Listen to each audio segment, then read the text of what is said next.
কথা হচ্ছে মন হচ্ছে দেহের চালিকা শক্তি, হ্যাঁ। তাই আজকে মনের কথাটা রক্ষা করতে যে কোথায় চলে যাচ্ছে কিন্তু সেটা জানি না। পিছনে ওস্তাদ আছে, ঠিক আছে, তিনি হচ্ছে এমন ধরনের ওস্তাদ, তিনি কোথায় যাবে সেটাও জানে না, হ্যাঁ। তো আজকে আমরা এখন বের হইতেছি, তো যেখানে যাব আপনাদের কাছে সব কিছু শেয়ার করব। তো আমাদের জন্য দোয়া করবেন ইনশাআল্লাহ। বের হলাম, আসলে বের হওয়ার পর থেকে এক ফোঁটাও শান্তি পেলাম না।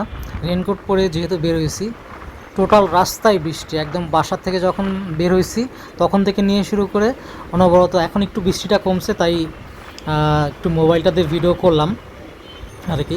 টোটাল রাস্তায় কিন্তু বৃষ্টি হচ্ছে। যাই হোক, অনেক দিন পর বের হলাম, আলহামদুলিল্লাহ খুবই ভালো লাগছে।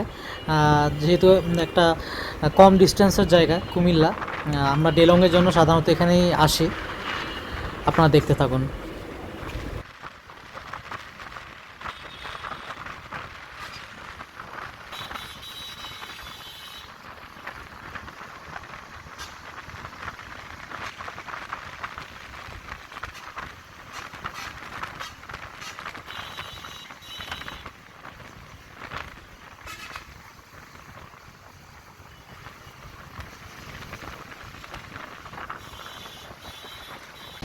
চলে আসলাম কুমিল্লা সেই ছন্দু হোটেলে। এখানকার বিখ্যাত, আপনারা এখানকার সব খাওয়া দাওয়াই কিন্তু ভালো, দেখতে থাকুন। তো আমরা এখন অবশেষে কুমিল্লার যে ছন্দু যে হোটেলটা আছে সেখানে আসলাম।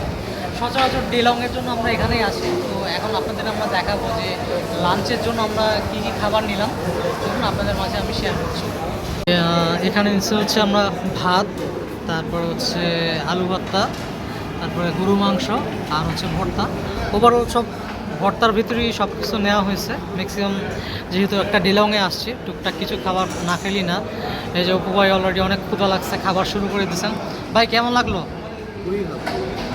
ডেলংয়ের জন্য আমরা মনে করি যে হ্যাঁ, শর্ট ডিস্টেন্সে ঠিক আছে, তাই না? আর এখানে আরেকটা ভর্তা নিয়ে নিচ্ছি এরকম। তো এখন ইনশাল্লাহ আমরা বিসমিল্লাহ বলে খাওয়া শুরু করব।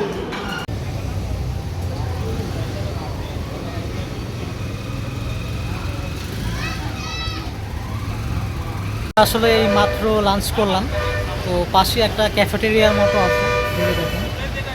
লাঞ্চ করার পর এক কাপ চা খাচ্ছি, যেটা আসলে খাওয়ার পর একটা জরুরি জিনিস। আসলে যারা চা লাভাররা তারা কিন্তু সবসময় এই জিনিসটা করে। আর বেসিক্যালি আমরা যারা ট্যুর দিই, আমরা কিন্তু এই কাজটা ম্যাক্সিমাম ক্ষেত্রেই করে থাকি। কারণ হচ্ছে যে চা খাওয়ার পর আমাদের শরীরে যে একটা এনার্জি আসে, সেটা অনেকক্ষণ রাইড করতে সাহায্য করে। বাড়ির পথে আবার রওনা হলাম। ভিডিওটা ভালো লাগলে অবশ্যই লাইক, কমেন্ট এবং শেয়ার করবেন, এবং অবশ্যই আমার চ্যানেলটিকে সাবস্ক্রাইব করে রাখবেন। ধন্যবাদ।